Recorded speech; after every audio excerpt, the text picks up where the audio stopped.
welcome back to Lessons from the Front.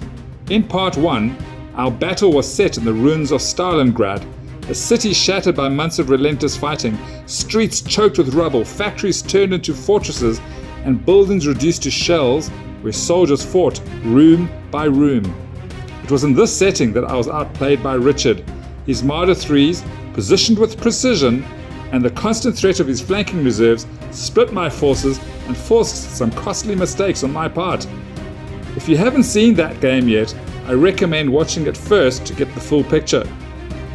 During part 1, I promised that Richard would share his insights on 2 rules that had a big impact on our game, the Fubar rule and the rules for fighting in ruins. Let's now dive into the first rule that played a crucial role in our game, the Fubar rule.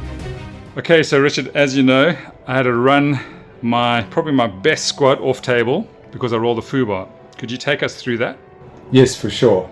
So part of my strategy is I always try to put pins on people to force you to take that test, because that double 6 does come up. Yeah. As you can see on the table now, it happened. You rolled a double 6. Yeah. You then had to roll for the effect. On a 1, 2 or 3, I would have chosen one of your units for that unit to shoot at, as long as I had a unit within 12 inches of one of those units. Yeah. In this case, you rolled a 4, which meant you had to run off the table. Yeah. Because you're actually in a building, and we defined that as a building at the game, and we said you were at the edge of the entrance, you would actually have to run 12 inches, because the closest edge is probably less than 6 inches from the edge of the building. Yeah. Even if you came out a door at the front, you would then easily cover the 12 inches. And in this case, only one model needs to touch the edge, and the whole unit's gone. And unfortunately, that's what happened to you. Unfortunately so, yes. Right, so Richard, we've just seen how Fubar affects infantry. Let's talk about how it affects vehicles. So at the macro level, it's the same type of rule. Right. If you roll a Fubar double 6 for a vehicle, you then have to test to see what happens with it. On a 1 to 3, same story, you're going to shoot at one of your own units if there's an enemy unit within 12 inches of one of those units. However, and this is where I've seen quite a few people make a mistake, you do not run to the closest table edge. If you roll a 4, 5 or 6, you actually play the same outcome as if you'd failed a morale test and you have enemy to your front. Okay, so let's go down and have a look at this vehicle then. It's got 2 pins. Right. You've just failed the motivation test. Correct. So, and I've rolled a double 6. Right. So I've actually got a Fubar. Yeah. Now, if that was infantry, this vehicle would move off the table. Right. But it's not not run to the closest edge. Correct. Right. But because it's a vehicle, I now rolled a 5. Yeah. Which now means I fail, but I don't shoot at one of my own units. Yeah. I actually retreat directly to its rear. And in this case, because it's a recce vehicle, it's going to try and go 18 inches. It actually hits the ruin at 8 inches, so it'll only go 1 more inch into the ruin. I assume that the model's not there. Yeah. It'll go there and it'll probably stop there. Right. Richard, is there any way that you could avoid having your vehicles run off table after rolling Fubar? I don't worry about Fubars because they're so rare and there's nothing you can do to mitigate them. If they're going to run off, they're going to run off. And typically it means your vehicle was moving forward, it was doing its thing. Yeah. You only had 2 pins. Yeah. You thought it was going to be fine. You rolled the double 6. You could have even had a captain next to it. Doesn't matter. Yeah. This guy's going to retreat to its rear and it's going to be off the table. Yes, Richard. And my scouts had their company commander within 6 inches. And as you were explaining, even that morale booster can't stop the effect of Fubar. Okay, so share your thoughts on terrain.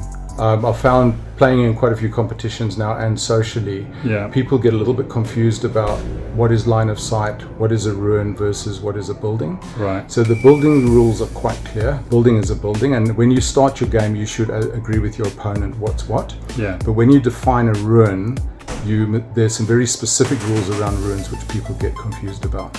So ruins, in effect, are dense terrain. Right. They count the same as if it was a wood, piece of jungle, or piece of debris of built up area. They all actually follow the same rules. The only difference in a ruin versus a jungle is a jungle would be soft terrain, so you would save on a 5+. A ruin would usually be hard terrain and you would save on a 4+. Okay. So if I give you an example over here, we've defined this template the base as the ruin. Right. The fact it's got walls and that modeled on it, and the walls are at different height, is purely for aesthetic appeal. Right. So if I use this example, I've got 4 German Spartruppen on the left here. They cannot see the Soviet troops on the right here because you cannot see through dense terrain.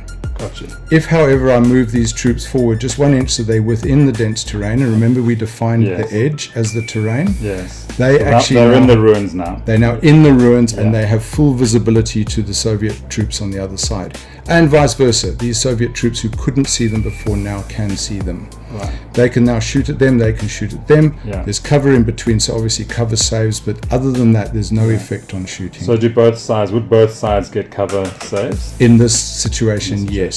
If, however, for example, these German troops were on the edge, within 1 inch of the edge, and were shooting out, and the majority are within an inch, the Soviet troops would not get a cover save. But they would still get a cover save with the Soviet troops shooting so the Germans would get the cover saves, but the Soviets wouldn't because they were in the open. Correct. And the Germans aren't shooting through a heck of a lot of ruins. Correct. And the definition is within 1 inch of the base, of the edge. Thanks, Richard. That clears up the rules for ruins really well. Wouldn't you guys agree? And that also wraps up part 2 of our Lessons from Stalingrad series. I hope you found Richard's breakdowns of the Fubar and ruins rules as useful as I did. Getting these details right makes for a far better tabletop experience. A big thank you to Richard for taking the time to share his insights. Hopefully we'll get to learn more from him if he's ever in Singapore again. And I also want to say thank you to my friend Atakorn in Bangkok. His fantastic thumbnails really help attract new viewers to the channel, and I'm very grateful for his support. And of course also thanks to Expedimix for hosting and supporting tabletop gaming here in Singapore. Their space and encouragement gives players like us the chance to bring these battles to life. Finally, thank you to everyone out there for watching Lessons from the Front. Don't forget to like this video, subscribe to the channel, and share your most memorable bolt action moments in the comments below. This is a channel all about sharing fun and the lessons we learn on the tabletop. I'm glad you have come along for the ride. See you in the next battle report, and until next time, happy gaming!